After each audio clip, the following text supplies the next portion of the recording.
میرے غریب نواز مہربانی کرو، آپ کے دربار میں نا آپ کے ایک مرید تھے، بڑے غریب تھے، بیٹھے ہوئے تھے، ایک تاجر آیا، اس نے آ کے نا آپ کے مرید کا گریبان پکڑا آپ کے سامنے، وہ کہنے لگا میرے پیسے کب دے گا؟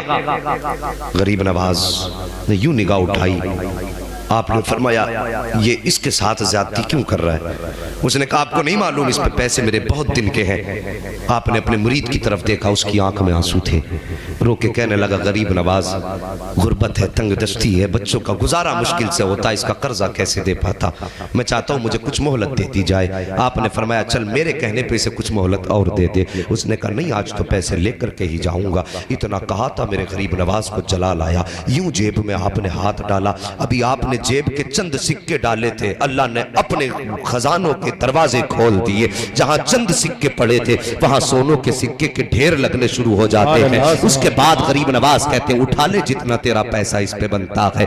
اللہ اکبر، انہیں اپنے مریدوں کا کتنا درد ہے۔ تمہیں کیا لگتا ہے جو دربار میں بیٹھے ہوئے مرید کی رسوائی کا وارہ نہیں کر سکتا تو وہ اس مجھولے کے اندر راجہ کے مزرے مجھولے میں آ کر کے رہنے والے غریبوں کی رسوائی کیسے گوارا کر سکتا ہے؟ اللہ اکبر، ہم بھی تو ان کے منگتے ہیں، ہم بھی تو ان کے چاہنے والے ہیں۔ غریب نواز کے غلاموں کو کوئی دھوکہ نہ دیا کرے، کوئی دھکا نہ دیا کرے، انہیں ستایا نہ کرو۔ کوئی یہ مت سمجھنا یہ لاوارث ہے، خدا کی قسم لاوارث سوچنے والا لاوارث ہوگا، یہ تو وہ ہے جن کا غریب نواز بھی وارث ہے، مدینے والا مصطفیٰ بھی وارث۔ نعرہ تکبیر، نعرہ رسالت، علماء اہل سنت، مسلک اعلیٰ حضرت مفتی حماد صاحب قبلہ زندہ باد۔ لواریسوں نہ چھیڑو میرا ہے کوئی جہاں میں، ہم اتنے بھی تو لاوارث نہیں کہ جو چاہے جیسا چاہے کر دے، ہم بھی کوئی وارث رکھتے ہیں۔ مجھے گردشوں نہ چھیڑو میرا ہے کوئی جہاں میں ابھی پکار لوں گا نہیں دور ہے مدینہ۔ ہمیں کوئی لاوارث نہ سمجھے، آپ نے ڈھیر لگا دیا سونے کا، اٹھا لے جتنا تیرا پیسہ ہو۔ اس نے پیسہ اٹھانا شروع کیا، وہ سمجھ رہا تھا غریب نواز ادھر نہیں دیکھ رہے ہیں، جتنا اس کا تھا اس نے زیادہ اٹھا لیا، زیادہ اٹھا لیا اور لے کر کے چلا گیا۔ کچھ دن کے بعد اب یہ جو تھے سرکار غریب نواز کے مرید، مگر یہ شرمندہ رہنے لگے تھے، دوستوں کے سامنے گریبان پکڑا گیا تھا۔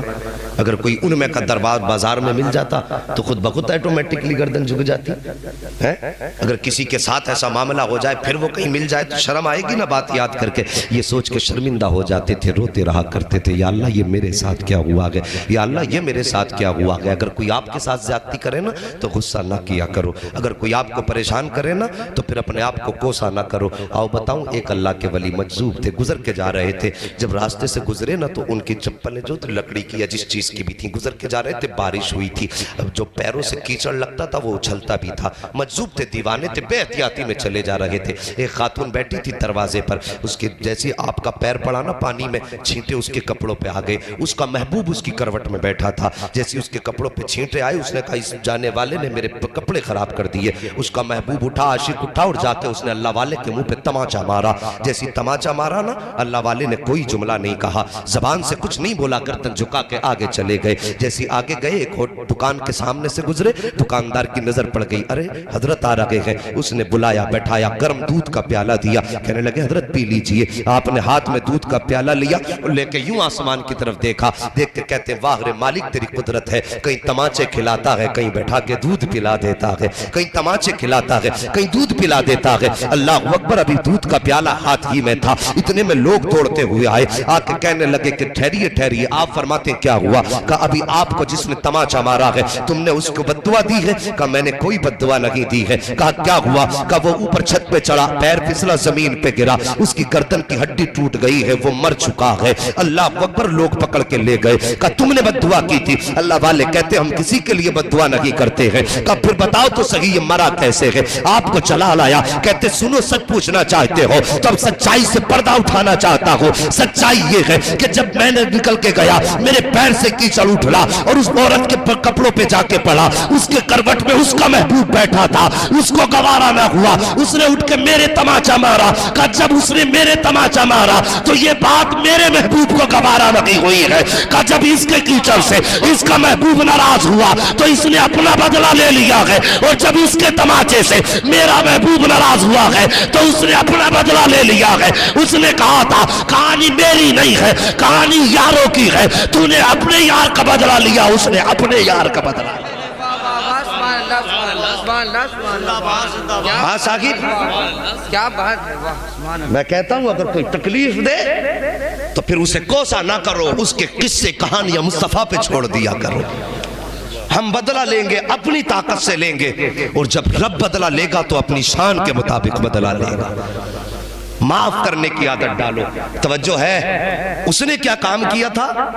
اکٹھے بھر لیے, جیب میں زیادہ لے لیے جتنا اس کے. یہ بات تو یاد ہے نا غریب نواز کی چوکھٹ, زیادہ لے لیے جتنے اسے لینے تھے, اس سے زیادہ لے لیے, چلا گیا. اب یہ رویا کرتے تھے, آنسو بہایا کرتے تھے. یہ تو نہیں ہے کہ یہ آنسو بہاتے ہیں اور خبر کسی کو نہ ہوتی ہو. واللہ وہ سن لیں گے, فریاد کو پہنچیں گے. اتنا بھی تو ہو کوئی جو آہ کرے دل سے. میرے نبی کی پھر حقیقت تو کیا ہے؟ آقا کہ آج بھی گنبد خضرا سے آواز آتی ہے, خنجر چلے کسی پہ تڑپتے ہیں ہم امیر, سارے جہاں کا درد ہمارے جگر میں ہے. وہ نبی جو یہ کہہ کے گیا ہے کہ اگر امتی کے پیر میں کانٹا لگتا ہے تو امتی کو درد بعد میں ہوتا ہے, مدینے والے کو احساس پہلے ہو جاتا ہے. یار جس کو ہمارے کانٹا لگنے کا احساس ہم سے پہلے ہوتا ہے, پھر جب اس کا امتی روتا ہوگا تو یہ کیسے سمجھ لیا وہ گنبد خضرا میں غافل ہوگا؟ خدا کی قسم بس وہ مہلت دیتا ہے, مان جاؤ مان جاؤ. اور جب سارے راستے بند ہو جاتے ہیں پھر رسی کھچتی ہے, اور جب رسی کھچتی ہے تو پھر سمجھو تو سخی اعلیٰ حضرت فرماتے ہیں الہما قہر ہے اے غوث, وہ تیکھا تیرا مر کے بھی چین سے سوتا نہیں مارا تیرا. اللہ اکبر, یہ ان کے بیٹے کی حقیقت ہے. اگر غوث کا جلال اتنا ہے تو مدینے والے کا جلال کتنا ہوگا. وہ منگتا رویا تو کوئی یہ تو نہیں کہ نبی کو خبر نہیں ہوئی. اور پھر غریب نواز کی چوکھٹ کا منگتا تھا. کچھ دن گزرے, ایک دن جو پیسے قرض لینے آیا تھا نا, چادر سمیٹے ہوئے تڑپتا ہوا غریب نواز کی بارگاہ میں آیا, کہنے لگا حضور مجھے معافی چاہیے. آپ نے فرمایا کیا ہوا؟ اس نے اپنی چادر اتار دی, اور جو دیکھا نا چادر اتار کے تو اس کا ہاتھ سوکھ چکا تھا, پورا ہاتھ سوکھ چکا تھا. کہا حضور آپ سے کیسے بتاؤں؟ آپ نے مجھ سے کہا جتنے چاہے پیسے لے لے. اور کہا حضور آپ نے اجازت دیتی تھی, میں نے تھوڑے زیادہ اٹھا لیے. تو غریب نواز کہتے ہیں سن, یہ پیسے اٹھانے کی وجہ سے نہیں سوکھا, ہماری چوکھٹ سے تو دریا بہائے جاتے ہیں.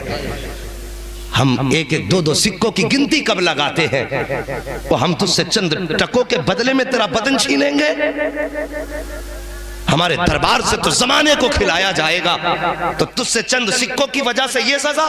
کہا حضور پھر کیا؟ کہا تو نے اللہ کے محبوب کے امت کے ایک ولی کا گریبان پکڑا تھا, اسی کے بدلے میں اللہ نے تیرا ہاتھ سکھا دیا ہے. کہا خیریت چاہتا ہے تو جہاں بھی وہ ملے اس سے جا کے معافی مانگ لے, اگر اس نے معاف کر دیا تو کچھ سدھار آ جائے گا. اللہ اکبر, اتنا سنا چادر لپیٹی, اور وہ میرے غریب نواز کا مرید اپنے بازار میں اپنے کام میں مصروف تھا. یہ گیا, اس نے جا کے چادر پھینکی اور قدم پکڑ کے اللہ والے کے رونے لگ جاتا ہے. جب رویا کہتا ہے حضرت معافی چاہتا ہو, مجھ سے خطا ہو گئی ہے. جب اس نے اتنی بات کئی, بازار کے لوگ اکٹھا ہو گئے, وہ بھی جمع ہے جن کے سامنے گریبان پکڑا تھا, اور آج وہ بھی ہیں جنہیں اس کہانی کی خبر نہ تھی. جیسے اس نے پیر پکڑے ہیں, اور پیر پکڑنے کے بعد کہا تھا خطا ہو گئی معاف کر دے.